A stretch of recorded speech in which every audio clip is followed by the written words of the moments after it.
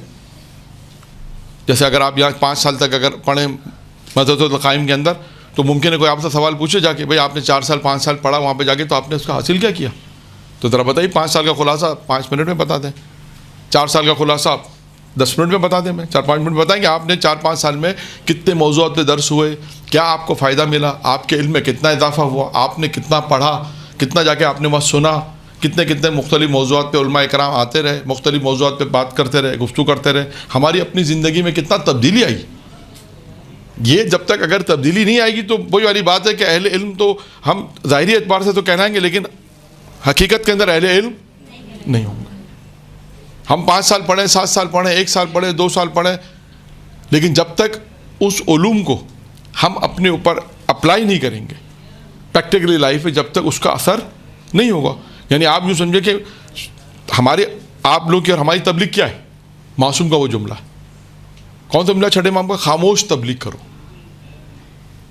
تو پوچھو معصوم سے پوچھا خاموش تبلیغ کیسے ہوتی؟ کہا اپنے کردار سے تبلیغ کرو، یعنی آپ کو دیکھ کر لوگ مدرسۃ القائم میں آئے، خواتین آئے، یہ ہونا چاہیے کہ انہوں نے اتنا درس پڑھا، اتنا اچھا ان کا کردار ہو گیا، ان کی زندگی تبدیل ہو گئی، تو ہماری زندگی تبدیل ہونے کے لیے ہمیں بھی ایک ادارے کی ضرورت ہے، ایک ایسی جگہ جائے کہ جہاں پر انسان اپنی زندگی کو تبدیل کرے۔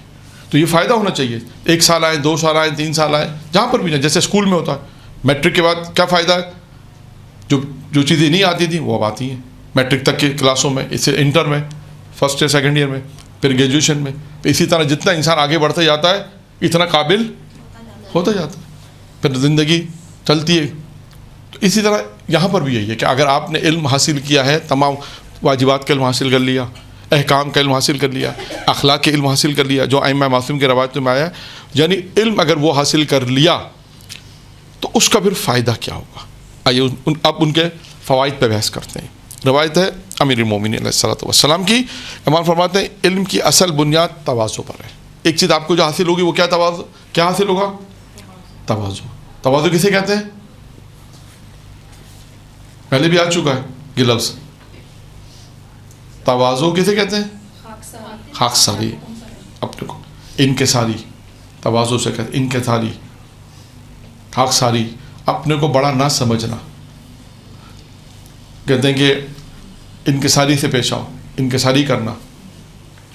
نمبر 1 کیا ہے؟ علم کی بنیاد کس پر ہے؟ تواضع پر ہے۔ نمبر 1 پہلا بنیاد تواضع، اس کا ثمرہ کیا ہے، اس کا پھل کیا ہے؟ امام فرماتے ہیں اس کا پھل ہے تقویٰ۔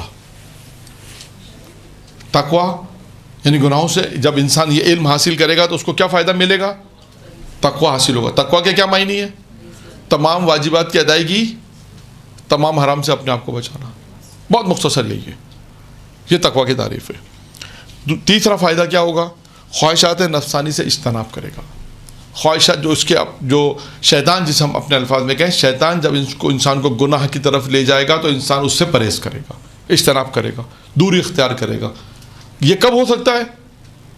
جب اس کے پاس علم ہوگا، جس سے ہم نے بھی گفتگو کی، واجبات کا علم ہوگا، حلال و حرام کا علم ہوگا، اخلاق کا علم ہوگا، تعلیمات اہل بیت، یہ تمام چیزوں میں تعلیمات اہل بیت جب ہوگا تو ہی انسان حرام سے اپنے آپ کو بچائے گا نا۔ میں نے جو بار بار ایک مثال دی کہ خدا نخواستہ انسان گناہ کی طرف جا رہا ہے، کیوں نہیں بچ رہا؟ کیوں سے اپنے آپ کو دور نہیں کر رہا؟ اس لیے دور نہیں کر رہا کہ اسے تعلیمات اہل بیت ہی نہیں پتا، اسے یہی نہیں معلوم کہ یہ کام میرا حلال ہے یا حرام ہے۔ اب ممکن ہے آپ کے مولانا بہت ساروں کو پتہ ہے، یہ تو اور بدتر ہو گیا کہ پتہ ہے اس کے بعد بھی نافرمانی کریں تو یہ الگ بحث ہے۔ ایسا بھی ہوتا ہے معاشرے میں کہ بہت سے لوگوں کو نہیں معلوم کہ کون سی چیزیں حلال ہے حرام ہے، پتہ ہے، لیکن تبھی کہا جاتا ہے آپ تکرار کریں۔ لیکن ہر سال جو خواتین مسلسل آتی ہیں، بہت سے موضوعات ہیں جو تکرار بھی ہوتے ہیں، مختلف عالم بھی تکرار کرتے ہیں یا اس سے ملتے جلتے موضوع ہوتے ہیں یا وہ بات روایتیں تکرار. کیوں 3 سال 4 سال بعد کیا ہوتا ہے کہ ممکن ہے کہ جو پہلے سیشن میں تھیں 3 سال پہلے ممکن ہے اس میں 2-4 خواتین ہوں گی, باقی نہیں ہوں گی, لیکن باقی کے لیے نیا ہوگا ان کے لیے, لیکن پھر ان کے لیے ریپیٹ ہو جائے گا کہ ہاں 3 سال پہلے یہ واقعہ آ چکا, 3 سال پہلے یہ روایت آ چکی تھی. تو خیر 3 سال پہلے کس کو یاد رہتا ہے؟ ابھی 1 گھنٹے بعد مجلس سے جب نکل کے پوچھتے ہیں کہ کیا پڑھا, تو کہتے ہیں کیا معلوم ہم کیا پڑھا, ہم تو بیٹھے تھے صرف. اور ایسے مجمع میں پڑھنے میں صحیح رہتا ہے ویسے, جو مجمع بھول جائے. خیر نمبر 1 کیا فائدہ تھا کہ ساری 2 3 کیا ہے خواہشات نفسانی کی اجتناب کرنا, دوری. نمبر 4 ہدایت کی پیروی. نمبر 5 گناہوں سے کنارہ کشی, گناہوں سے دوری. یہاں پہ ایک دیکھیں مطلقاً گناہ آیا, اوپر خواہشات نفسانی. پھر اس کے بعد نمبر 6 بھائیوں سے محبت. یہ علم ہوگا تو انسان کیا کرے گا؟ بھائیوں سے محبت کرے گا, صلہ رحمی پہ. یہاں ممکن ہے اشارہ صلہ رحمی کی طرف ہو کہ انسان خاندان کے اندر صلہ رحمی. آج جو ہمارے مسائل ہیں صلہ رحمی کے کیا مسائل ہیں؟ یہی ہیں کہ سگا بھائی اور سگی بھائی بہنیں آپس میں بات نہیں کرتے, چھوٹی چھوٹی بات پہ اختلاف ہے. اگر یہ دین پتہ ہو کہ نہیں ائمہ کو یہ چیز پسند نہیں ہے, سگے بھائی بہن بات چیت کریں آپس میں, اختلاف نہ کریں.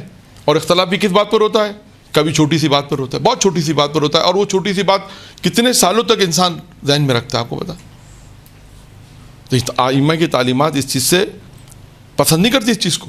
تبھی کہا یہ علم ہوگا تو بھائیوں سے محبت ہوگی, اس کا مطلب اس کو اور وسعت دیں. بھائیوں سے محبت ہوگی, دوستی ہوگی, صلہ رحمی ہوگی, آپس میں ایک دوسرے سے ملیں گے, خونی رشتہ داروں سے صلہ رحمی ہوگی, تو کیا ہوگا؟ محبت بڑھے گی. اس کے یہ تمام کی تمام باتیں آپ دیکھیں کہاں پر جاتی ہیں؟ تعلیمات اہل بیت, علم کے اوپر. اگر علم ہوگا تو یہ تمام چیز ہوں گی. یہ بار بار میں اس لیے تکرار کر رہا ہوں کہ یہ خود ایک ایسا موضوع ہے کہ انسان اس کو یاد رکھے. آئیے کتنے ہو گئے فائدے؟ ہاں 7واں ہے علماء کی باتوں کو غور سے سننا اور اس کو قبول کرنا. نمبر 8 قدرت رکھنے کے باوجود انتقام نہ لینا. نمبر 9 باطل سے ہم نشینی کو برا سمجھنا, یعنی جو باطل ہے اس سے ہم نشینی نہ کرنا, اس کے پاس نہ بیٹھنا. پھر امام نے فرمایا حق کے اتباع کرنا, حق کو اچھا سمجھنا. یہ 10 ہو گیا. نمبر 11 سچ بات کہنا. نمبر 12 غفلت کی حالت میں حاصل ہونے والی مسرت سے دور رہنا. دیکھیں انسان غفلت کی حالت میں کبھی کبھی خوش ہو جاتا ہے, کہتے ہیں نا غفلت کی حالت میں مسرت ہونا. کہا یہ مسرت نہیں ہوگا, غفلت کی حالت میں جو خوشی ملے گی اس سے یہ دور رہے گا, یعنی اس خوشی کو خوشی نہیں سمجھے گا. یعنی انسان نے غفلت میں اگر اپنی کوئی وقت گزارا ہے تو بعض لوگ اس پہ فخر کرتے ہیں کہ ہم نے اپنا وقت گزارا سے فخر کرتے ہیں, کہتے ہیں یہ فخر نہیں کرے گا. یعنی جو مسرت غفلت ہو گئی اس سے تو اس پہ مسرت نہیں ہوگا, خوش نہیں ہوگا کہ میں نے اپنا وقت ضائع کر دیا, بلکہ یہ اس پہ افسوس کرے گا کہ یار ایک وقت تھا, غفلت ہو گئی, میں نے اپنا وقت ضائع کر دیا کسی کام میں غفلت کی. تو کیونکہ بہت لوگ ہیں جو غفلت پہ خوش ہوتے ہیں, کہ یہ خوش نہیں ہوگا, اس مسرت جو حاصل ہوگی اس سے دور رہے گا. پھر اس کے بعد فرمایا پشیمانی میں کام کرنے والے سے وہ کام جو اس کو وہ کام اس سے محفوظ رہے گا جو پشیمان ہونے پر. خدا نہ خواستہ کوئی ایسا کام کر رہا ہے جیسے پشیمانی ہوگی تو اس کام سے دور رہے گا, یعنی ایسا کام انجام نہیں دے گا جس سے پشیمانی ہو. بہت آسان الفاظ میں, یعنی اسے معلوم ہے کہ اگر میں یہ کام انجام دوں گا تو مجھے پشیمانی ہوگی, تو پہلے سے اس کام سے دور رہے گا. پھر اس کے بعد ہے عقل مند کی عقل میں اضافہ ہوگا. یہ علم کیا کام کرے گا؟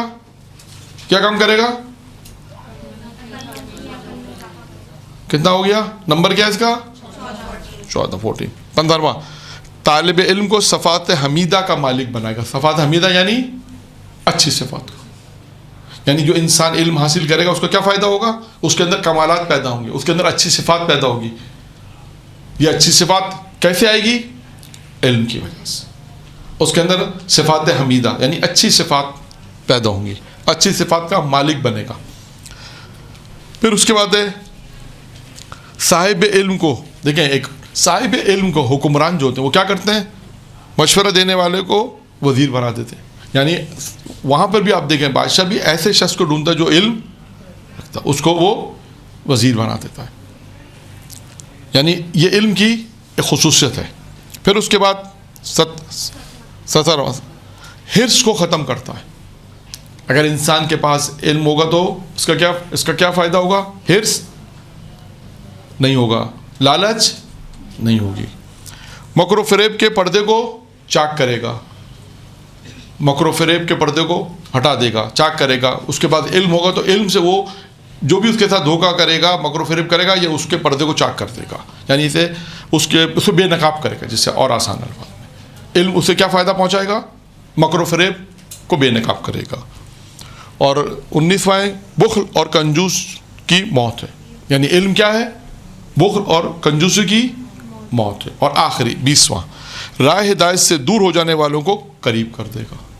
جو علم اگر آئے گا تو کیا ہوگا؟ جو لوگ راہ ہدایت سے دور ہیں اس کو قریب کر دے گا، یعنی اس کو ہدایت سے قریب ہو جائے گا. یعنی یہ علم کیا کام کر رہا ہے؟ جو گمراہ ہیں، اس کو اور اپنے الفاظ میں بیان کروں، جو گمراہ ہیں، جو راہ ہدایت سے دور ہیں، علم کیا کام کرے گا؟ اس کو ہدایت پہ لے کر آ جائے گا، راہ راست پر لے کر آئے گا. تو کتنے ہو گئے فوائد؟ یہ 20 فوائد ہو گئے علم کے. ٹھیک ہے، یہاں تک میں اپنی گفتگو کو، اب یہاں سے گفتگو کا دوسرا حصہ شروع کرتے ہیں. دوسرے حصے میں کیا بیان کیا تھا میں نے؟ کیا بیان کروں گا؟ علماء کے واقعات. اچھا، 2-3 واقعات بیان کروں گا، اور وہ واقعات دیکھیے گا کہ عالم کسے کہتے ہیں. کہ آپ کو واقعات کی روشنی میں یہ پتہ چلے گا کہ علم انسان کے پاس حلال و حرام کا علم ہے تو جس مقام پر وہ پہنچتا ہے، اس مقام پر پہنچنے کے بعد بھی وہ کتنا محتاط ہوتا ہے، اور اس کے اندر کیا صفت پیدا ہو جاتی ہے. دیکھیں، کوالٹی پیدا ہو جاتی ہے. اب وقت نہیں ہے، ورنہ میں سید آیت اللہ سید احمد خونساری واقعہ پیش کروں گا ان کا، لیکن ان سے آخری وقت میں یا ان سے زندگی میں لوگوں نے پوچھا کہ موفق زندگی گزارنے کے جو راز ہیں، بہت سے سوالات پوچھے، بہت 18 سوالات ہیں، وہ پھر کبھی بیان کروں گا. اب صرف ان کا ایک واقعہ بیان کرتا ہوں. دیکھیں، یہ ہے علم حاصل کرنا، اور اس پہ عمل کرنے کے بعد کیا مقام انسان کو حاصل ہوتا ہے. یہی آیت اللہ سید احمد خونساری کے متعلق لکھا ہے، ان کے واقعات لکھے کہ ایک شخص تہران کا موثق تاجر ایک بیان کرتا ہے. ایک بات کیا بیان کرتا ہے؟ کہتا ہے کہ میں آیت اللہ کے پاس بیٹھا ہوا تھا، کوئی اور نہیں تھا، اور گفتگو کے بعد آیت اللہ نے مجھے کہا کہ یہ لفافہ لو اور باہر ایک شخص ہے، اس سے دے دو. تو اس نے کہا حج آقا بیل تو نہیں بجی؟ کیسے پتہ؟ یعنی اس کا سوال یہ تھا، میں اپنے الفاظ میں بیان کروں واقعے کو. اس نے کہا حج آقا بیل تو نہیں بجی، تو آپ کو کیسے معلوم کہ باہر کوئی ہے؟ جیسے اگر کوئی آتا ہے گھر میں تو بیل بجتی ہے تو پتہ چلتا ہے کہ باہر کوئی ہے. انہوں نے کہا نہیں، باہر ایک شخص ہے، اور یہ لفافہ لو اور جا کے اس سے دے دو. اب یہ پریشان ہوا کہ بیل نہیں بجی، حج آقا کو کیسے پتہ چلا؟ کہتا آقا نے جو مجھے لفافہ دیا، لفافہ لے کے میں باہر گیا. جب میں باہر گیا تو میں نے دیکھا ایک شخص ٹہل رہا ہے، پریشان ہے اور ٹہل رہا ہے. تو میں نے اس سے پوچھا، اس کو بلایا، پوچھا کہ تمہیں کوئی کام ہے؟ اس نے کہا حاجی آقا سے مجھے کام تھا ایک. پھر سنیں، اس نے ایک سوال پوچھا. اس نے کہا تم نے بیل بجائی؟ اس نے کہا نہیں، میں نے بیل تو نہیں بجائی. یعنی وہ جو آقا نے کہا تھا اس کی تصدیق بھی کر رہا تھا اپنے اثر. کہ آقا کو کیسے معلوم چلا کہ دروازے پر کوئی شخص ہے اور حاجت کے لیے آیا؟ یہ کیسے پتہ چلا؟ یہ دیکھیں، یہ علم اور عمل کا مقام. جب اس نے دروازہ جا کے دیکھا تو ایک شخص ٹہل رہا تھا باہر اور پریشان تھا. اس سے پوچھا کیا تم نے بیل بجائی تھی؟ اس نے کہا نہیں، میں نے تو بیل نہیں بجائی. کہا تم پریشان ہو؟ کہا میں پریشان ہوں. کہا میری وائف کا آپریشن ہے، ہاسپٹل میں ایڈمٹ ہے، اور 8,000 تومان اس زمانے کے، یعنی آج سے تقریباً شاید 50 سال 60 سال پہلے شاید جب کا واقعہ رہا ہو. آج تو کوئی حیثیت ہی نہیں 8,000 تومان کی، اس زمانے میں بہت بڑی حیثیت تھی جس زمانے یہ واقعہ تھا. یعنی آج کے دور میں سمجھ شاید 8 لاکھ روپے فرض کر رہے ہیں. تو اس نے کہا کہ مجھے حاج آقا سے جو ہے نا کام تھا کہ میری بیوی ہاسپٹل میں ایڈمٹ ہے اور 8,000 تومان کم پڑ لیتے، یعنی آج کے دور میں سمجھا 8 لاکھ روپے فرض کر. تو میں آقا کے پاس لینے آیا تھا، تو انہوں نے وہ لفافہ اسے دیا کہ یہ آقا نے تو بھیجا تھا. کہتا اس نے لفافہ جب کھولا تو اس میں 8,000 تومانی تھے جو اس کی ضرورت تھی. تو آپ دیکھیے نتیجہ کیا ہوا؟ یہ کیسے اس مقام تک پہنچے؟ سوال ہے کیسے اس مقام تک پہنچے؟ علم کے ساتھ ساتھ عمل بھی تھا. یعنی دیکھیں عام حالات میں اگر کوئی یہ واقعہ آپ اگر ہمارے شہر میں پیش آئے کوئی یہاں پر، تو آپ فوراً پتہ نہیں کون ہے، یعنی اپنے دروازے پہ بیل بھی نہ بجے، ہمیں پتہ ہے کہ کوئی شخص کھڑا ہے، اس کی کیا ضرورت ہے، لفافے میں وہی رقم ڈال کے دی اور کہا کہ یہ ضرورت ہے، اور اس لفافہ جب اس نے کھولا اس کے سامنے دیکھا کہ وہی اماؤنٹ تھی جو اس کی ضرورت کے مطابق تھی. تو پہلی چیز یہ کہ یہ علم اور عمل کا ایک مقام ہے، نمبر 1. نمبر 2، اب آئیے اخلاص کے اوپر کہ عالم اخلاص کے لیے کتنا، یوں سمجھیے کہ اپنے اندر کتنا اخلاص پیدا کرنے کی کوشش کرتے ہیں. بہت مشکل کام ہے، یہ آسان نہیں ہے. اخلاص کو پیدا کرنا بہت مشکل ہے کہ آپ کی محنت ہو اور کوئی اس کو استعمال کرے تو آپ کے لیے بہت مشکل ہوگا. خیر، ایک عالم کو مجلس پڑھنی تھی ایک مسجد میں، وہ پہنچ گئے، مجلس جنہیں پڑھنی تھی پہنچا، نماز کے بعد مجلس تھی. تو مجلس جنہیں پڑھنی تھی انہوں نے اس عالم سے کہا جو نماز پڑھاتے تھے. کیا کہا؟ جانتے کیا کہا؟ کہا کہ آپ میری مجلس نہیں سنیں گے، آپ جائیں. اس نے کہا نہیں، میں مجلس آپ پڑھیں گے ہم سنیں گے، اس میں کیا مشکل ہے؟ اس نے کہا نہیں آپ جائیں. جب بہت زیادہ اصرار کیا انہوں نے کہا نہیں آپ کو جانا ہی پڑے گا. بہرحال اب انہوں نے کچھ کہا نہیں، کہا ٹھیک ہے آپ کہتے ہیں تو ہم چلے جاتے ہیں. خیر وہ چلے گئے، انہوں نے مجلس پڑھ دی. پھر کچھ عرصے بعد ان کی ملاقات ہوئی، پیش نماز کی اس عالم کی. تو پیش نماز نے پھر وہ شکایت کی کہ حضور آپ نے اس دن فلاں دن مجلس فلاں دن جو ہے وہ مجلس جو ہے آپ نے ہمیں سننے نہیں دی. سنتے آپ کیا پڑھتے، استفادہ کرتے آپ کی مجلس سے. انہوں نے کہا میں نے یہ کام جان بوجھ کے کیا تھا. اب سنیں جان بوجھ کے کیا تو اس کا فلسفہ کیا تھا. اس نے کہا فلسفہ یہ تھا، اب وہ مجلس پڑھنے والا بیان کر رہا ہے. فلسفہ یہ تھا، کہا کہ آپ بھی مجلس پڑھتے ہیں میں بھی مجلس پڑھتا ہوں. آپ مجلس میں بیٹھتے تو کیا ہوتا کہ میں اس عوام کو یہ ثابت کرتا میں اس سے اچھا خطیب ہوں، یہی ظاہر کرتا، اور یہ ظاہر کرتا تو پھر میرا خدا کہاں جاتا. تو آپ میرے اور خدا کے درمیان میں حائل ہو رہے تھے، اس لیے میں نے آپ کو بھیج دیا. یعنی اخلاص دیکھیں کس طرح پیدا کرنا چاہتے ہیں. اس طرح اخلاص پیدا کرنے کی کوشش کرتے ہیں کہ خدا کے سامنے جب عمل کر رہے ہیں اس میں کوئی رکاوٹ نہیں آنی چاہیے. تب انسان اخلاص کے ساتھ جب عمل کرتا ہے تو پھر کسی مقام تک پہنچتا ہے. یہ اخلاص کا ایک نمونہ کہ میرے اور خدا کے درمیان میں نے اخلاص سے مجلس پڑھ رہا تھا. ہوتا ہے بعض اوقات کوئی عالم آ کے بیٹھ گیا جہاں ہمارے ہم عمر ہے تو ہم نے کہا اچھا یہ بھی بڑے خطیب ہے، اب عوام کو ہم بتائیں گے ہم کتنے بڑے خطیب ہیں. تو اب ہم بتائیں گے ہم کتنے بڑے خطیب ہیں، یہ ہم اور عوام کا مسئلہ آ گیا. بلّہ یہاں سے نکل گیا، امام حسین یہاں سے نکل گیا. اب کون ہے؟ ہم اپنے آپ کو یہ ثابت کرنا چاہتے ہیں ہم اس سے اچھا عالم ہیں. تو اس میں اخلاص نہیں رہا. تو یہ اخلاص انسان پیدا کرے. شیخ عباس قمی بڑا نام ہے. کیا لکھا انہوں نے؟ نام تو بڑا ہے. انہوں نے کیا لکھی؟ کون سی کتاب مشہور ہے ان کی؟ شیخ عباس قمی کی. آپ کے سب کے گھروں میں کتاب ہے وہ مفاتیح الجنان.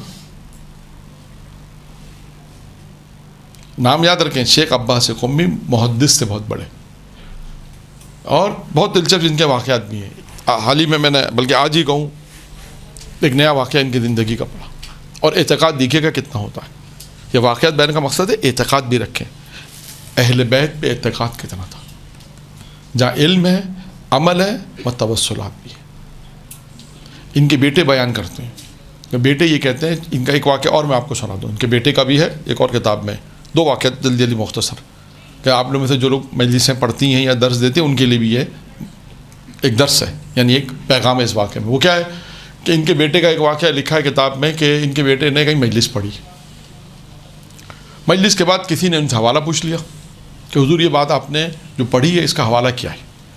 تو انہوں نے کہا کہ حوالہ مجھے ذہن میں نہیں ہے، میں انشاءاللہ دیکھ کے بتا دوں گا آپ کو. ہے کسی کتاب میں ہے، میں نے اپنے پاس سے نہیں پڑھی، پہلے مطالعہ کیا ہوا ہے، لیکن اب میرے ذہن میں حضور ہی نہیں، جیسے ہم کہتے ہیں کہ یہ واقعہ کون سی کتاب میں ہے. کتاب میں کہا میں آپ کو دیکھ کے بتا دوں گا. اچھا ٹھیک ہے. کہتے ہیں ان کے بیٹے گھر آئے, کھانا کھایا اور سو گئے. خواب میں شیخ عباس سے امی آئے, ان کے والد آئے, جن کا قصہ بھی مجھے سنانا ہے. اور آ کے کیا کہا کہ فلاں شخص نے جو تم سے حوالہ پوچھا ہے, تم نے جو واقعہ پڑھا, جو چیز پڑھی اور جو حوالہ پوچھا ہے وہ فلاں کتاب میں ہے, اسے حوالہ دے دو. اور اپنے بیٹوں کو ایک تنبیہ کی. وہ تنبیہ کیا کی؟ بغیر تیاری کے بغیر ممبر پر کیسے گئے, یہ تنبیہ کی. اس کا مطلب کیا؟ جب بھی ممبر پہ جائیں تیاری, کیونکہ مشہور جملہ ہے جب تیاری نہیں ہوتی تو پھر کیا ہوتی ہے؟ فنکاری ہوتی. ادھر کی بات ادھر, ادھر کی بات ادھر, ادھر کی بات ادھر, کبھی ادھر چلے گئے, کبھی ادھر موضوع پہ, کبھی اس موضوع پہ. ایک 40 منٹ کی مجلس میں 10-12 موضوع آدمی پڑھتا ہے. کیوں؟ تیاری نہیں ہوتی, مطالعہ کر کے نہیں آئے ممبر پر. تو مجلس سے تو پڑھنے کا شوق ہے, ذاکرہ بھی بن گئی مثال کے طور پہ, اور اس کے بعد پھر ادھر ادھر کی باتیں زیادہ ہوتی ہیں, جس کی وجہ سے میٹر نہیں ہوتا. خیر یہ ایک الگ موضوع تھا. آئیے اپنے موضوع پر ہمارے عالم کے واقعات. 2 ہو گئے, 3 واقعات. اب شیخ عباس قمی کا ایک واقعہ اور میں بیان کروں, جو مجھے اصل بیان کرنا تھا. وہ کیا تھا کہ ان کے بیٹے بیان کرتے ہیں, توجہ شبد نہیں ہے, ان کے بیٹے بیان کرتے ہیں کہ میرے والد کا اعتقاد روایات معصومین کی جو کتابیں ہیں, اصول کافی, وسائل الشیعہ اصلاً جس میں حدیث معصومین ہے, کہا یہ ان کا اس طرح ہی احترام کرتے تھے جس طرح قرآن کا احترام کرتے. یعنی قرآن کیسے پڑھنے کا آداب میں کیا ہے؟ باوضو, عروبہ کے بلا, ہے نا. قرآن کے آداب میں ہے کہ آپ قرآن اس طرح پڑھیں, عروبہ کے بلاؤ کے پڑھیں, باوضو پڑھیں. کہا یہ جب حدیث کی معصومین کی کتابیں پڑھتے تھے تو وہ بھی اسی طرح کرتے تھے, باوضو ہوتے تھے. کبھی جلد کو بغیر وضو کے ہاتھ بھی نہیں لگاتے تھے. قرآن کے حروف کا ہے نا, بغیر وضو کے ہاتھ نہ لگا. یہ ائمہ معصومین السلام کی جو احادیث ہے اس کے لیے بھی وہی چیزیں وہی احکام پر کرتے تھے جو قرآن کے لیے ہے. یہ ان کا اعتقاد میں تھا. یہ ان کا دیکھیں, یہ آل محمد کا یہ احترام, ان کے روایتوں کا یہ احترام انسان کو ایک مقام دلاتے. یہ بھی میں آپ کو بتاؤں, بعض اوقات واقعات کے اندر جیسے ان کا واقعہ اور بھی بہت سے واقعات ہیں کہ اہل بیت علیہ السلام کو, خدا کو اہل بیت کا کوئی احترام کرتا, اس کو یعنی خدا کو یہ پسند آتا ہے کہ یہ میرے اہل بیت کا اس طرح احترام کر رہا ہے. جو میرے ولی ہیں ان کا یہ احترام اس طرح کر رہا ہے. جو میرے ہادی جن کو میں نے ہدایت کے لیے بھیجا, جن کے توسط سے میں نے کائنات کو خلق کیا, یہ ان کا اتنا احترام کر رہا ہے. ان کا نہیں, ان کی حدیث جو کتابیں موجود ہیں اس کتاب کا اتنا احترام کر رہا ہے. ان کا تو احترام کر رہا ہے, جہاں وہ روایتیں لکھی گئی ہیں اس کتاب کا اتنا احترام ہے کہ وہ جو بھی کام کرتے تھے, حدیث لکھتے تھے, مطالعہ کرتے تھے باوضو. یعنی جو احترام قرآن کا تھا کہ وہ احترام حدیث کی کتاب کا. جیسے میں نے 2-3 حدیثوں کی کتاب کا نام لے لیے, جہاں جو کتابوں میں حدیث وسائل الشیعہ کا نام لیا, اور بھی کتابیں ہیں حدیث کی کتابیں, اصول کافی ہے, اس کے علاوہ اور بھی کتابیں ہیں, بہت ساری کتابیں جو حدیثوں کی کتابیں. اب ایک مرتبہ ان کے بیٹے یہ بیان کرتے ہیں کہ ایک مرتبہ ایسا ہوا کہ جب بابا اٹھے, یعنی شیخ عباس قمی جب ایک دن اٹھے تو ان کی آنکھوں میں شدت سے درد ہوا, اور اتنا درد ہوا کہ وہ نہ لکھ سکتے تھے نہ مطالعہ کر سکتے تھے, اور اپنے آپ میں خیال کرنے کے کہ کیوں ایسا ہو رہا ہے, اور گریہ کیا. یہ کیسا ہو رہا ہے کہ میں حدیث نہیں لکھ سکتا, میں مطالعہ حدیث کا نہیں کر سکتا, میں قرآن نہیں پڑھ سکتا, اور گریہ کیا, توسل کیا, گریہ کیا. کیا نہیں معلوم کہ اہل بیت, شاید جیسے ہم کہتے ہیں نا بعض اوقات انسان اپنے خیال کرتا ہے شاید اہل بیت سے راضی نہیں ہے, کیسا نہیں ہوتا, اس کے اندر بھی پیغام ہوتا ہے. اب کہا کہ گریہ کہ میرے بابا نے گریہ کیا, اور اس کے بعد کہا جب میں اس زمانے میں مشغول تحصیل علم تھا, یعنی میں بھی مشغول تھا, درس میں جاتا تھا. کہا میں جب یہ والد کے ساتھ یہ واقعہ جب پیش آیا, وہ جب اٹھے تو درد شدت سے درد تھا, کچھ کر نہیں سکتے. جب میں درس سے واپس آیا, صبح گیا, ظہر پہ آیا, دیکھا کہ والد مشغول ہے درس میں, لکھ رہے ہیں درسوں کو, حدیث کو لکھ رہے ہیں, کوئی بالکل ویسے جیسے پہلے لکھتے تھے. تو میں نے اپنے والد سے پوچھا کہ آپ کی آنکھوں کا درد صحیح ہو گیا, آپ نے کیا علاج کیا, آپ تو ویسے ہی لکھ رہے جیسے پہلے لکھتے تھے, کیسے فرق پڑا, کیا کیا. اب دیکھو انہوں نے جواب کیا دیا, یہ مہم ہے یہ جواب. انہوں نے کہا میں باوضو ہوا, اور اصول کافی جس میں معصومین کی روایتیں ہیں, میں نے کہا اصول کافی کا, اس اصول کافی کو میں نے اپنی آنکھوں سے مس کیا. تو کہا کہ اس کے بعد وہ درد تکلیف ختم ہو گئی, اور آخری زندگی کے آخری وقت تک, یہ واقعہ لکھا ہے کہ انتقال سے 2 سال پرانا ہے, 2 سال, یعنی مزید 2 سال جب تک زندہ رہے آنکھوں کی تکلیف نہیں.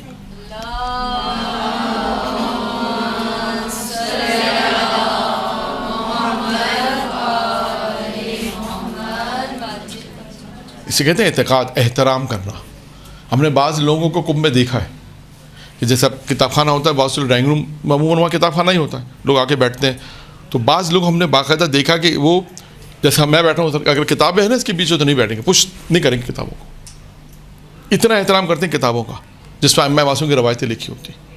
وہ کہتا ہے ان کتابوں کی طرف پش کر کے بھی نہیں بیٹھتے، دیوار سے ٹیک لگا لیں گے، یعنی ان کے پیچھے کوئی چیز نہیں ہوگی. یعنی بات دیکھا آپ نے، اب لائبریری میں آئے بیٹھے تو کہاں بیٹھیں گے، بلا کر ان کی پش تو کتابیں. وہ بعض لوگ ہم نے خود دیکھا ہے وہ احترام کرتے تھے، جگہ ایسی ڈھونڈتے تھے جہاں اگر بیٹھے تو پش پہ کتابیں نہ ہوں.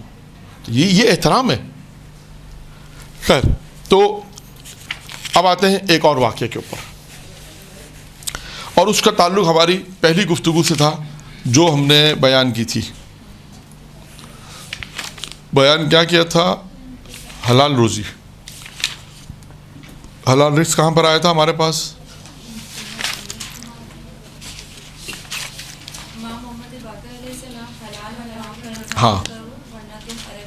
ہاں یہ تو حلال اور حلال رزق کی بھی بات شاید میرا خیال ہے، کیونکہ بہت ساری چیزیں میں نے چھوڑ دی تھی مجبوراً وقت کی وجہ سے. ٹھیک ہے، اب دیکھیں حلال روزی کا اثر کتنا ہوتا ہے. حلال رزق بہت اثر ہے، اور یہ واقعہ ہے مقدس اردبیلی کے والد کا.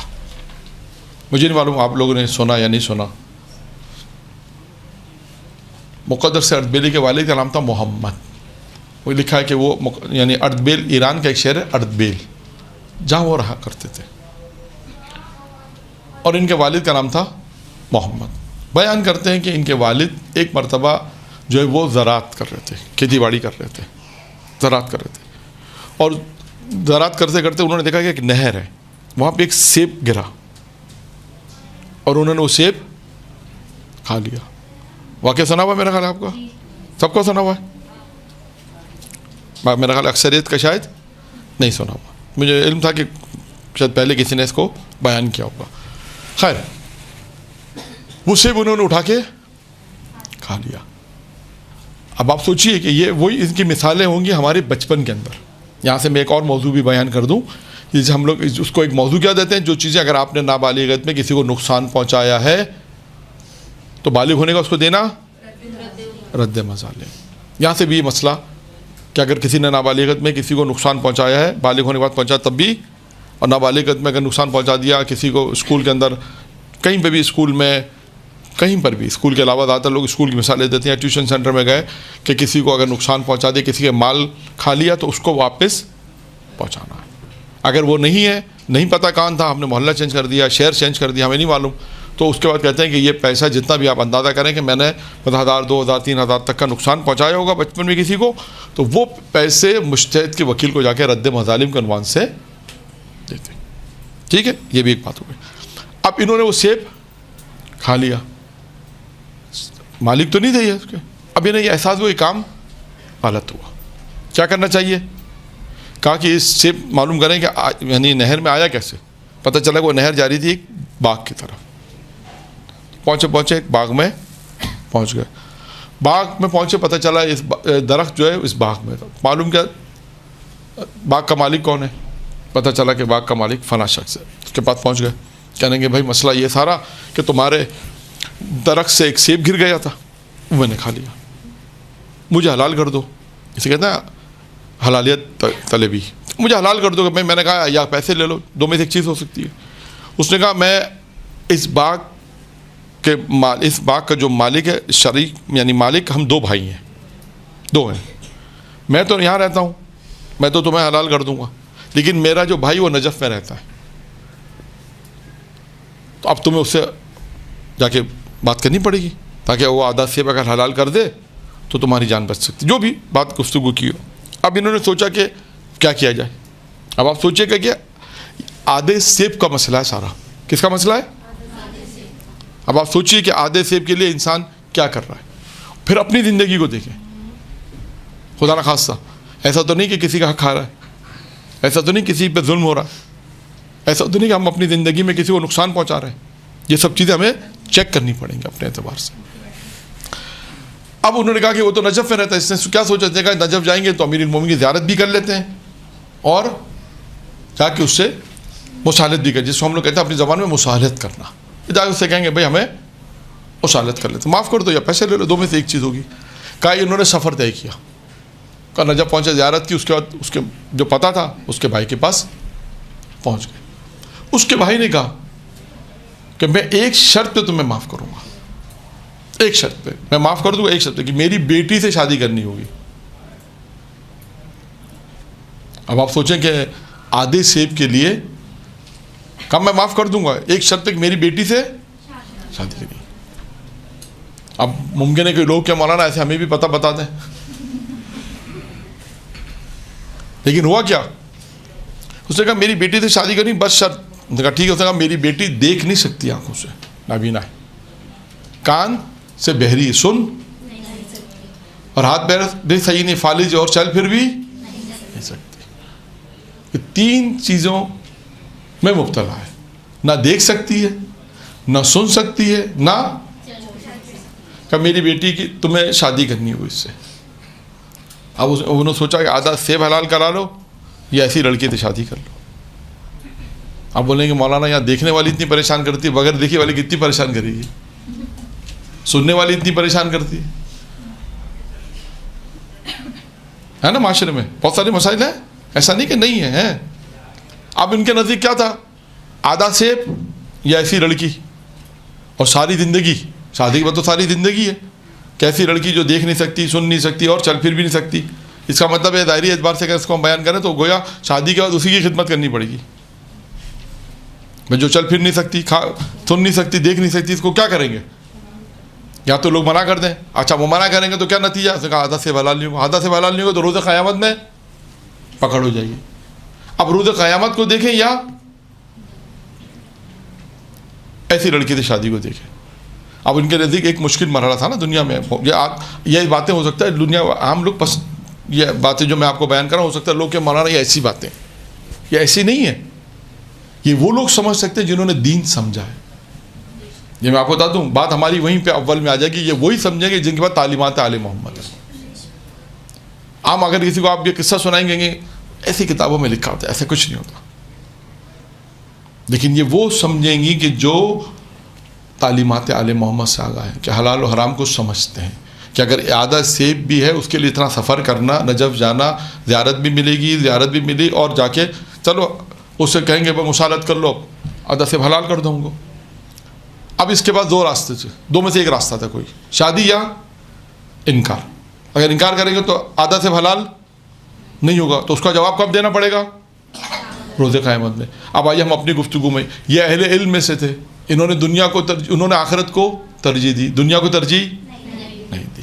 انہوں نے کہا مجھے شادی منظور ہے، ہاں، ویسے اکثریت تو منع ہی کرے گی، اس لیے کہ وہ کہیں گے کہ میں عرض کیا نا، کہیں گے بھائی ایسی سے کیسے شادی کی جائے جو نہ دیکھ سکتی ہو، نہ سن سکتی ہو، نہ چل سکتی ہو، بڑا مشکل ہے۔ لیکن بہرحال انہوں نے اس بات کو ترجیح دی، یہاں پہ دنیا کو ترجیح نہیں دی، آخرت کو ترجیح دی۔ پھر کیا ہوا؟ ان کی شادی ہو گئی، شادی نکاح ہوا۔ جب اپنے کمرے کہتے ہیں پہنچے، بیوی کو دیکھا تو وہ دیکھ سکتی ہے، بول بھی سکتی ہے، چل بھی سکتے، سالم ہے، یعنی جو ابا نے جو ساری چیزیں بتائی تھی اس کے سب برعکس، سب الٹا، سب الٹا تھا۔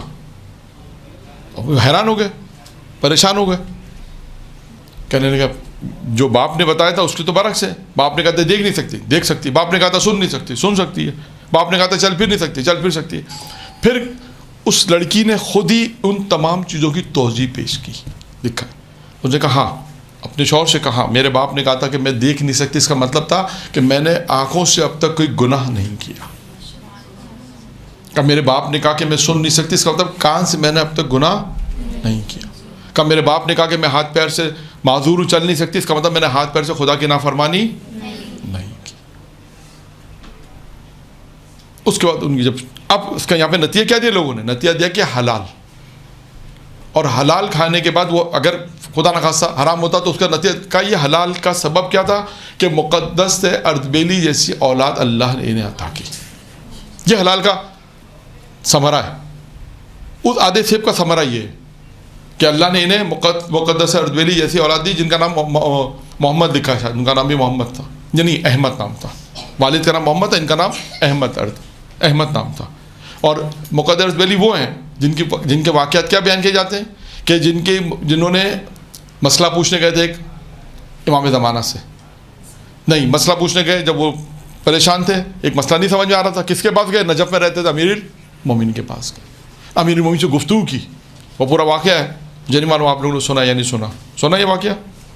یہ واقعہ چلو اس کو بھی سنا دیتے ہیں. لکھا ہے تاریخ میں کہ مقدس ارد بیلی مطالعہ کر رہے تھے، اور مطالعہ کرتے کرتے کچھ چیز ان کی سمجھ میں نہیں آ رہی تھی.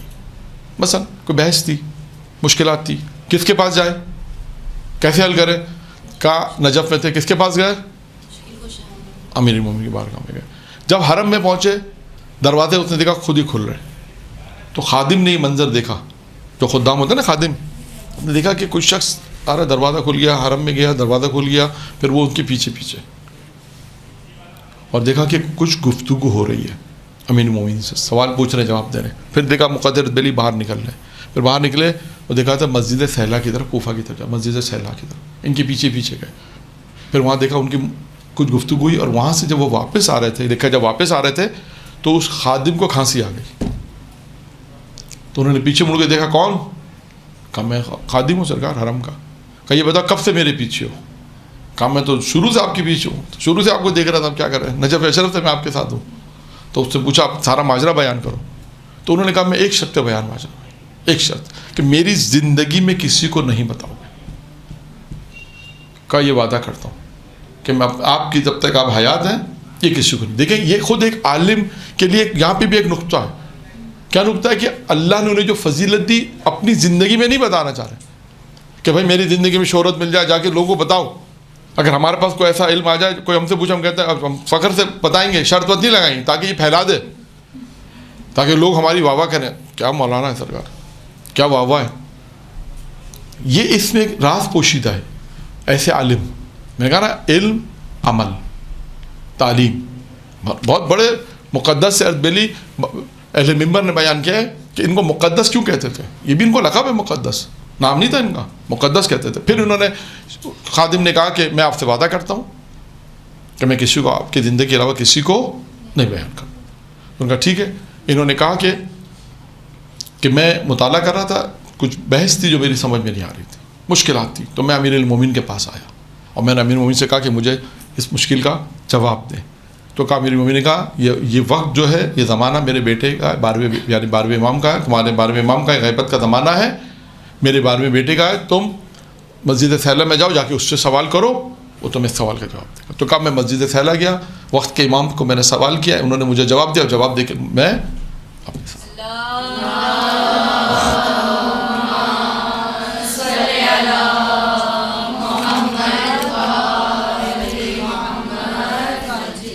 تو یہ مقدس ارد بیلی کی عظمت، مقام، امام امیر المومنین سے سوال کرنا، امام زمانہ سے ملاقات، ان کے سوال کا جواب، یہ اس کے نتیجہ کا تھا. اس سے پہلے جو ان کے والد کا واقعہ تھا، حلال کا نتیجہ تھا کہ ایک آدھے سیب کے لیے انہوں نے اتنا سفر کیا. اس کے بعد انہیں ایسی بیوی ملی، خدا نے ایسی نیک بیوی دی کہ جنہوں نے تمام گناہوں سے اپنے آپ کو زندگی میں پاک رکھا، اور اللہ نے پھر اس کے نتیجے میں انہیں ایسا بیٹا عطا کیا کہ اس کے نتیجے میں پھر یہ بیٹا جو تھا یہ ایک مجتہد اپنے زمانے کا. اور یہ ان لوگوں میں سے ہیں جو دو ہمارے پاس جو تاریخ میں بیان کرتے ہیں، اہل منبر بیان کرتے ہیں کہ دو شخصیتیں ایسی ہیں کہ وہ جب چاہتے تھے امام زمانہ سے ملتے تھے. ان میں ایک مقدس ارد بیلی ہے. تو اب دیکھیے ساری گفتگو کہاں پر آ کے ہماری ختم ہوتی ہے؟ علم. ایک علم، حلال و حلال کا علم ہو، اس کے بعد اس کا نتیجہ ہو، پھر اس کے بعد عمل ہو، تو پھر یہ نتیجہ نکلے. تو ساری گفتگو علم کے اوپر ہے کہ جتنی بھی ہماری آج کی گفتگو تھی، اس کے جو بھی واقعات میں نے آپ کے سامنے مجتہدین کے واقعات بیان کیے، علماء کے واقعات بیان کیے، آپ ان کی زندگی کو دیکھیں کہ انہوں نے اپنی زندگی کس طرح گزاری. وہ علم حاصل کیا، علم حاصل کرنے کا اس پہ عمل کیا، عمل کرنے کا پھر نتیجہ بھی انہیں ملا، ان کو ثمرہ ملا. اس مقام پر پہنچے کہ امیر المومنین سے گفتگو کر سکتے ہیں. اس مقام پہ پہنچے کہ ائمہ علیہ السلام کی صرف لکھی ہوئی کتاب کو انہوں نے آنکھوں پہ لگایا تو اس سے بینائی جو پریشانی تھی وہ دور ہو گئی، جو تکلیف تھی وہ، یہ اعتقاد تھا. یہ اعتقاد تھا کہ یہ کتاب وہ ہے، یہ بکس وہ ہے کہ جس میں آل محمد کی روایات موجود ہیں، انہیں میں اگر اپنی آنکھوں پہ لگاؤں گا تو شفا نہیں۔ یہ افراد ہیں، ٹھیک ہے۔ یہاں تک ہماری گفتگو آج مکمل ہو گئی۔ میں نے آپ کے سامنے علم کے حوالے سے گفتگو کی اور علماء کے واقعات بیان کیے۔ ابھی ہمارے پاس 5 منٹ ہیں، اگر ٹھیک ہے یہاں پر 5 منٹ میں ہم سوال و جواب رکھ دیتے ہیں، کیونکہ 5:30 بجے انہوں نے کہا تھا کہ آج چھٹی کا جو ٹائم ہے، کسی کا کوئی سوال ہو جو اس موضوع پہ گفتگو کی تو 5 منٹ سوال و جواب میں، اگرچہ روایت ہے اس لیے میں بیان نہیں کر رہا ہوں کہ پھر طولانی ہو جائے گا۔ مقدس بیلی کا لقب اس لیے ملا تھا، جو اہل منبر بیان کرتے ہیں کہ یہ خدا کی بارگاہ میں بھی کہتے تھے کہ یہ جیسا پیر پھیلا کے سوتے ہیں نا، وہ پیر پھیلا کے نہیں سوتے تھے، کہتے تھے وہ اپنے پیروں کو سمیٹ کے سوتے تھے۔ کہتے ہیں میں اس وقت بھی اللہ کی بارگاہ میں ہوں تو میں اللہ کی بارگاہ میں ایسے کیسے جاؤں، اتنا مقدس۔ اور بھی یعنی یہ بھی ہے، اور بھی چیزیں تھیں ان کی مقدس کے لیے، یعنی چیزوں کے اندر احتیاط کرنا، باقی ساری چیزیں جو تھیں، تو ان کا لقب پڑ گیا مقدس، ان کا نام نہیں تھا، نام احمد تھا۔ اور بھی وجوہات ہو سکتی ہیں، میں ایک وجہ یہ جو بیان کرتے ہیں مقدس تھے۔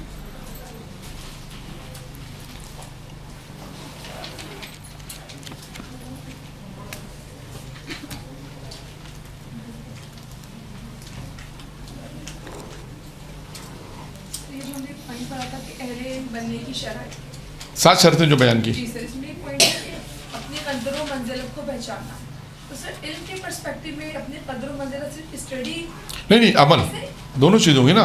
یعنی میں نے مثال دی تھی کہ ایک مثال بھی سمجھانے کی دی تھی، ایک ذاکرہ ہے، مثال دی تھی نا کہ اس یا ذاکرہ لیڈیز کے حوالے سے، اس لیے میں نے ذاکرہ کی مثال دی، ورنہ جینٹس میں بھی جیسے ذاکرہ کوئی بہت سے اچھے لوگ ہیں جو، یا دنیا کی مثال لے لیں، دنیا کی اور مثال، ایک لڑکا ٹیلنٹڈ بہت ہے، وہ اپنے ٹیلنٹ کو ضائع کر رہا ہے۔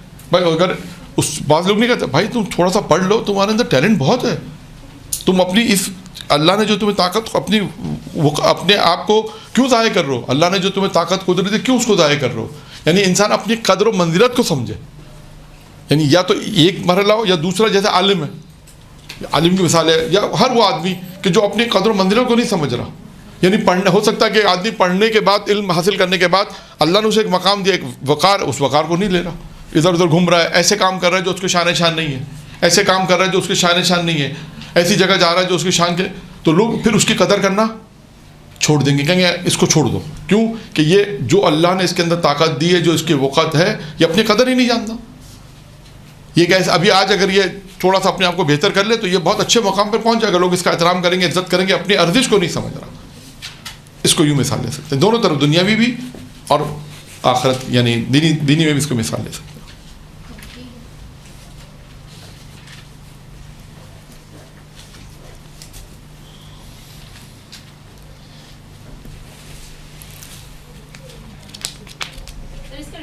یہ بھی تو ہو سکتا ہے کہ اپنی وہ اس قدر و منزلت کا وہ نہیں ہے، ایبل نہیں ہے کہ مطلب وہ ہو، لیکن اپنے آپ کو اس قابل سمجھ رہے اکثر نہیں۔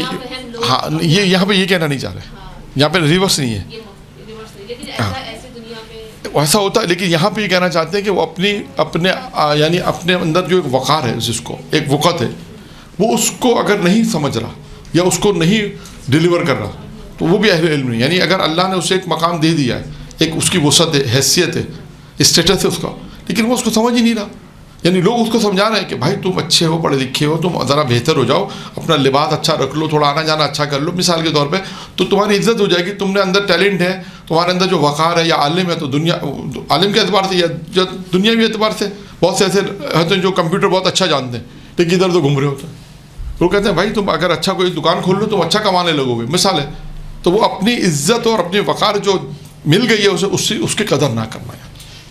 وہ دوسرا جو آپ بات کر رہی ہیں وہ ہے کہ وہ اہل نہیں، اپنے آپ کو اہل سمجھے، وہ نہیں، وہ دوسری چیز ہے۔ یہ کہ اس کے بعد ہے اور وہ نہ کر رہے، یعنی اپنی وقت، خود انسان کی آپ مثال لے لیں، عام حالات میں انسان کی ایک عزت ہے نہیں ہے، وقار ہے انسان کا، لیکن وہ اپنے آپ کو ایسا رکھتا ہے کہ خود وہ اپنی عزت نہیں کر پاتا۔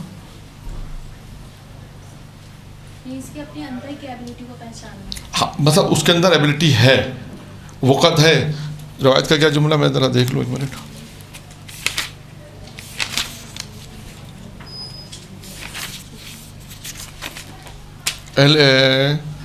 پہلا ہی تھا نا، ہاں سیکنڈ، وہ شخص جو اہل علم، وہ شخص چوں کر اہل علم، یعنی وہ کیوں اہل علم ہو سکتا ہے جو اپنے رزق پر راضی نہ رہے اور اپنی قدر و منزلت کو کوئی وقت نہیں، یعنی وہ کیا کہنا چاہ رہے ہیں، اپنی قدر و منزلت کو کوئی وقت نہیں دیتا، یعنی جو اس کا قدر اللہ نے ایک مقام قدر و منزلت رکھی اس کو وہ حیثیت ہی نہیں دے رہا کہ اللہ نے مجھے مقام دیا تو میں اس کو آگے بڑھا کے اور بہتر کروں، یعنی اس کے اندر جو ایبلٹی اس کو اظہار نہیں کر رہا، اس کو ضائع کر رہا ہے، یہ سمجھ لیا نہیں۔ یہاں پہ یہ بھی ہو سکتا ہے کہ قدرتی چیزیں بھی ہوں، یعنی وہ اہل علم نہیں ہو سکتا کہ جو اپنی قدرت کو، اب یہاں پہ یہ بھی ہو سکتا ہے کہ علم کے بعد اس نے جو قدرت حاصل کر لی، کیونکہ اہل علم کی مثال ہے نا، تو ہو سکتا ہے اس نے علم حاصل کر لیا ہے، لیکن اہل علم کب ہوگا، جب وہ اپنی وسعت کو سمجھے گا، اپنی اہمیت کو سمجھے گا، اپنی قدر و منزلت کو سمجھے گا، تبھی آپ دیکھیں بعض لوگ کہتے ہیں کہ بھئی آپ کا وقار یہ نہیں کہ آپ مطلب اس طرح عوام میں گھومیں، آپ کا وقار ہے کہ آپ ذرا لوگوں کے ساتھ مطلب فٹ پاتھ پر مت بیٹھیں، مثلا سمجھانے کے لیے کہہ رہا ہوں، بھئی ایک عالم ہے اس کا وقار کیا ہے، بہت سے لوگ اگر مثال کے طور پہ یہاں اگر باہر گھومنے پھرنے لگیں گے تو جو عزت اس وقت لوگ اس کی کر رہے ہیں، وقار عزت دے رہے ہیں، وہ پھر نہیں ہوگی، تو اس کو کیوں نہیں ہو رہی، وہ کام ایسے انجام دے رہا ہے۔ لیکن وہی آدمی اگر عالم لوگوں سے مل رہا ہے، ایک ڈرائنگ روم کے اندر مل رہا ہے، اپنے گھر میں دعوت دے کے مل رہا ہے، تو لوگ عزت سے ملیں گے، آئیں گے، اس کو وہ وقار وہ اسٹیٹس اس کو دیں گے۔ یہ عرفی مثال سمجھانے کے لیے میں کہہ رہا ہوں، یعنی جو اس کی قدر و منزلت ہے وہ اس کو نہیں دے رہا، دے گا تو اہل علم میں شمار ہوگا، اہل علم ہو سکتا ہے، یعنی انہوں نے کہا نا اہل علم ہونے کی صلاحیت، اہل علم کون لوگ بنیں گے، جن میں 7 صلاحیتیں ہوں گی، 7 کوالٹیز، جہاں اگر تکراری نہ کریں، تکرار والی ملا لیں تو 6 ہو جائیں گی، ورنہ 7 وہی ہے کہ وہ جس چیز کو زیادہ انہوں نے مضر چیزوں کو زیادہ توجہ دیتا ہے، وہ جو سو مفید ہوتی ہیں، وہ پہلے بھی آ چکی تھی، تو 7 چیزیں آپ سمجھیں کہ وہ 7 چیزیں ایسی ہیں جو ان 4-5 روایتوں میں بیان کی گئی۔ اہل علم کون بنے گا؟ بڑا فرق ہے، بہت فرق ہے، نہیں بہت فرق ہے، بہت فرق ہے۔ قدر و منزلت کا مطلب یہ ہوتا ہے کہ انسان اپنے آپ کو جو اللہ نے عزت دی وہ اس کو سمجھے کہ اللہ نے مجھے ایک عزت دی، فخر و غرور تکبر ہوتا ہے کہ جو اللہ نے دیا اس کو بڑا چڑھا کے پیش کرے۔ غرور میں فرق ہے دونوں میں، غرور میں کیا ہے کہ غرور تکبر کب آتا ہے، چاہے چھوٹا سا بھی مطلب علم سے بھی آتا ہے، جیسے آپ کسی عالم دولت مند، غرور اللہ نے مال دیا ہے، غریبوں کو اچھا نہیں سمجھنا، درکار دینا، یا ہاں، تو اس کا مطلب ہے کہ غرور تک، ہاں وہی میں کہہ رہا ہوں، تو پھر غرور آئے گا ہی نہیں نا۔ نہیں، وہ اطراف میں تو مثال ایسی ہے کہ انسان کو اللہ، وہ لوگ بھی غرور تکبر کرتے ہیں جن کا کچھ بھی نہیں ہے، وہ بھی کرتے ہیں، وہ الگ چیز ہے، وہ الگ چیز، وہ کیا ہوتا ہے کہ وہ غرور تکبر میں نہیں آتا۔ غرور تکبر دیکھیں عموماً ایسا ہوتا ہے کہ آپ خود اپنے معاشرے میں جس کو دیکھیں گی نا، آپ خود کہیں گی کہ یہ غرور کر رہا ہے، اوور کانفیڈنس نہیں ہے، اوور کانفیڈنس الگ چیز ہوتی ہے۔ اوور کانفیڈنس ہوتا ہے کہ میرے بہت زیادہ شیخیاں مارنا، شیخیاں جیسے ہم کہتے ہیں اردو میں۔ غرور کیا ہوتا ہے، مال دولت عزت شہرت منصب ایک اللہ نے دے دیا، اب اس کے بعد لوگوں سے مل ہی نہیں رہے، ٹائم ہی نہیں ہے، ہمارے پاس ٹائم ہی نہیں ہے، کیوں؟ مال کے غرور آ گیا، ارے یہ تو چھوٹے لوگ ہیں، ان سے کیا ملنا، اب ہمارے پاس اتنی یہ کون لوگ ہیں، نہیں ملنا لوگوں سے، لوگوں کو وقت نہ دینا، اہمیت نہ دینا، بہت ساری چیزیں اس کے اندر آتی ہیں۔ غرور عزت، یعنی اللہ نے عزت دے دی اس کا غرور، مال دے دیا اس کا غرور، دولت دی اس کا غرور، شہرت دی اس کا غرور، ہر طرح کا منصب دیا اس کو، اب کسی منصب پہ فائد ہو گئے تو اب غرور تکبر اتنا آ گیا کہ لوگوں سے بات ہی نہیں کر رہے۔ یہ ساری چیزیں اس میں آتی ہیں غرور تکبر میں۔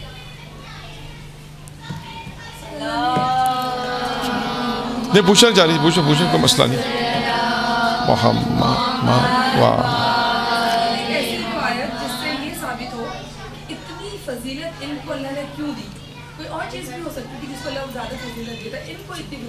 اس کی آپ وہ والی روایت بیان ہو چکی ہے یہاں پر بھی پہلے، شاید وہ خواتین کا درس تھا لیکن بچیوں کا درس تھا پچھلے سال۔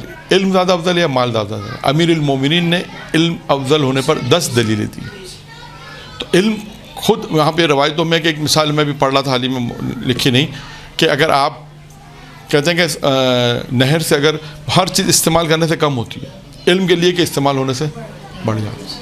اور آگ کی مثال اس میں لکھی تھی، اگر آگ کا مثال کے طور پر آگ سے اگر آپ کچھ لے لیں، دوسری لکڑی جلائیں تو آگ میں کمی نہیں ہوئی، لیکن اگر اس آگ جس سے یعنی جل رہی ہے اسی کو آپ اٹھا لیں تو آگ بجھ جائے گی مثلا، یعنی مطلب جو بھی چیز آگ کا سبب ہے، اس طرح۔ تو علم کی مثال، کیونکہ علم وہ چیز ہے کہ آپ دیکھیں کہ ہر جگہ فضیلت علم کو، اس لیے کہ علم ایک انسان کی جہالت کو دور کر رہی ہے۔ علم کس کے مقابل میں؟ جہالت کے مقابل میں۔ اگر ایک چیز کا علم نہیں ہے تو کتنے لوگ معاشرے میں اس وقت ہیں جو علم نہ ہونے کی بنا پہ گناہ کر رہے ہیں، اور کتنے ایسے لوگ ہیں شاید علم ہونے کی وجہ سے بھی، علم ہے تب بھی کریں، یہ الگ الگ ہے. ہو سکتا ہے ان کو زیادہ ملے گا، اس لیے وہ کہتے ہیں تم تو جانتے تھے بھائی، وہ اس کو تو عذاب ملے گا، وہ نہیں جانتا تھا. تمہیں تو جاننے کے بعد بھی ملے گا کہ تم جانتے تھے کہ گناہ پھر بھی تم کر رہے تھے. دو الگ الگ ہے. لیکن فضیلت کس کو دیتے ہیں آپ؟ علم کو. کیونکہ علم کو خود خدا نے فضیلت دی قرآن مجید میں. سوال جو میں نے آیت پڑھی اس کا ترجمہ نہیں کیا، کیا قل اے رسول ان سے کہہ دو کیا وہ لوگ جو جانتے ہیں اور وہ لوگ جو نہیں جانتے کیا برابر ہیں؟ پھر اس کے بعد اور آگے جائیں، کہ خدا نے کن لوگوں کو، جو آیت قرآنی کے خدا کے نزدیک ان لوگوں کے درجات ہے جو علم رکھتے ہیں، ان کے درجات اللہ بلند کرتا ہے. یرفع اللہ ان کے درجات کو بلند کرتا ہے جو علم حاصل. تو علم خود ایک فضیلت ہے. یعنی علم کس کے مقابلے میں؟ علم کہتے ہیں جاننا اور جہالت نہ جاننا.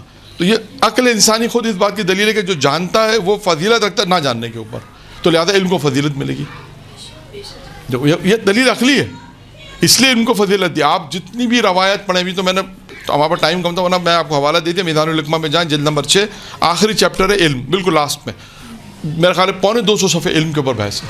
تقریباً 180 یا 160 صفحے میں نے دیکھے تھے، تقریباً 160-180 صفحے جو صرف علم کے اوپر بحث ہے.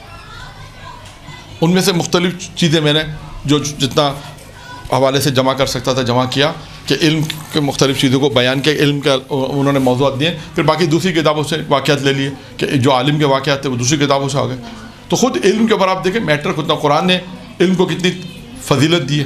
تو علم یعنی جاننا، جہالت یعنی نہ جاننا. تو یہ دلیل عقلی کہ جس کے بعد علم ہوگا اس کو فضیلت ملے. پھر علم کی فضیلت امام علی نے الگ بیان کیا. علم استعمال کرنے سے بڑھتا، مال کم ہوتا ہے، علم بڑھتا ہے.